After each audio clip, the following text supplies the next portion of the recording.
As I prepare to embark on the next chapter of my career, I'm filled with immense gratitude for the people who have supported me on this incredible journey. I want to express my sincerest acknowledgment to Sheng for creating this special time for me and Pei, and thanks to everyone for coming.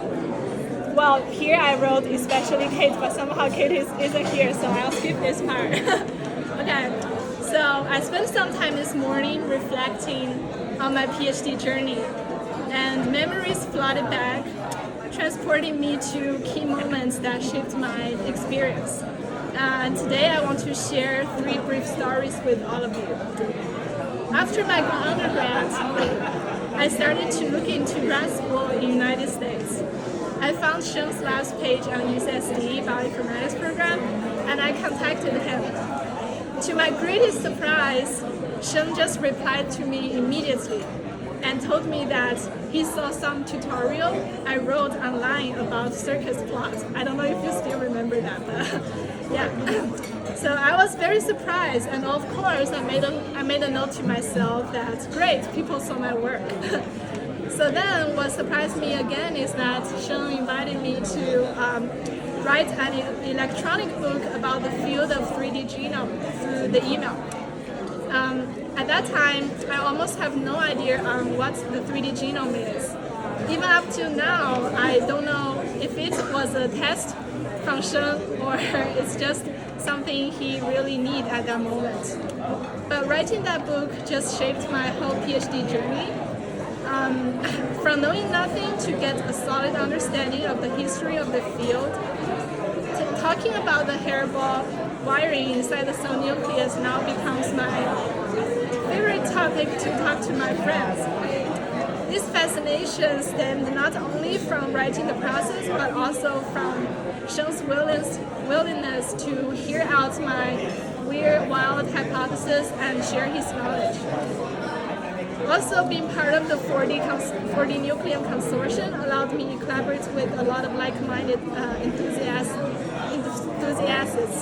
ensuring I never felt alone. So the key lesson here is find and ignite your passion for science or something. Share your ideas and surrounding yourself with people who share your interest. It will make this journey far more enjoyable and rewarding. The second story is about cultivating relationships. Before I officially become a grad student in the lab, I volunteered in Sheng's lab for several months. So since there is no official desk for me, I just strategically chose the one desk in the common area in our old lab, and specifically near the water dispenser and the printer. Of course, it's great because I can easily fill up my water bottle, but more importantly is that I can now talk to everyone in the lab who comes to gather water. I was much younger by then, and I also got up much earlier at that time. So every day when I arrived at the lab around 7 or 7:30, Kate was always already there in her office. And oftentimes Sheng is also in his office already. Of course, I won't go to talk to Sheng randomly without a written report. So I will turn to Kate to discuss our lives, just to do this random chat.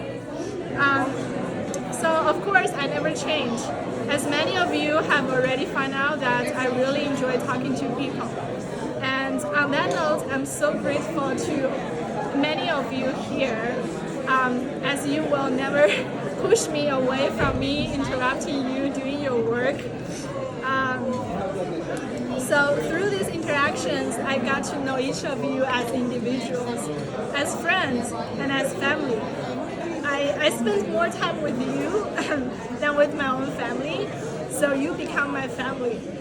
So I cherish all of these discussions. Sorry.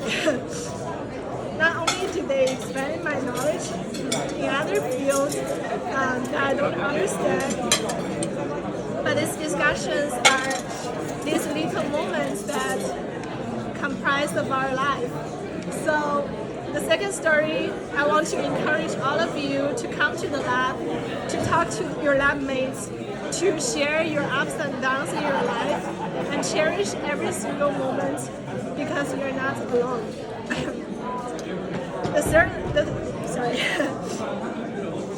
So the third story is about finding something bigger than yourselves and carry that throughout your life. I don't know what drives you into the field of biology, but for me, the pure fact that life is just so amazing and the cell is just so fascinating. Besides constantly being reminded how little we know about cells and life, I was also repeatedly reminded of how fragile our bodies can be. So my grandmother was diagnosed with Alzheimer's disease about 3 years ago, and since then her condition decelerates speedily.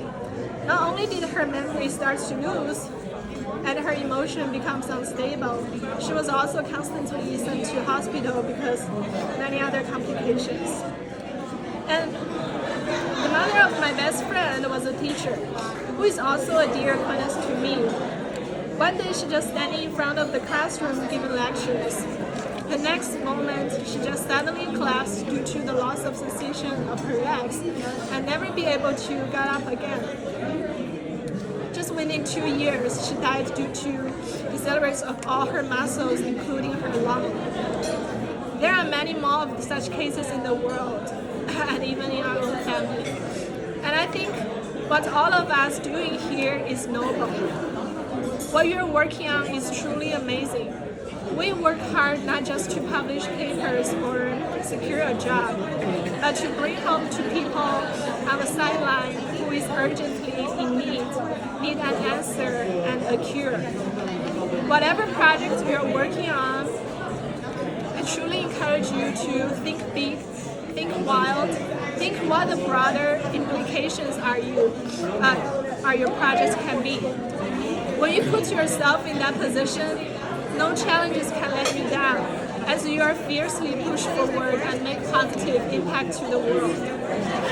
On that note, I also want to share that I will be joining Vertex Pharmaceutical, as most of you already know, for the next stage of my career.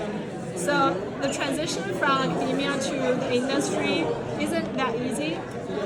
But no matter where I am, I constantly work toward the same goal for advancing scientific understanding and developing these therapeutics that improve lives. So in the end, I just want to say to Sheng, thank you for all your invaluable advices that shaped my research and growth. And to all of you, my dear lab mates and friends, thank you for creating such a collaborative and supportive environment. I wouldn't finish this journey without you. And so as we go our separate ways, I hope all of you will continue pursuing the impactful research and keep that passion. That's it. That's what I want to say. Amazing. Thank you.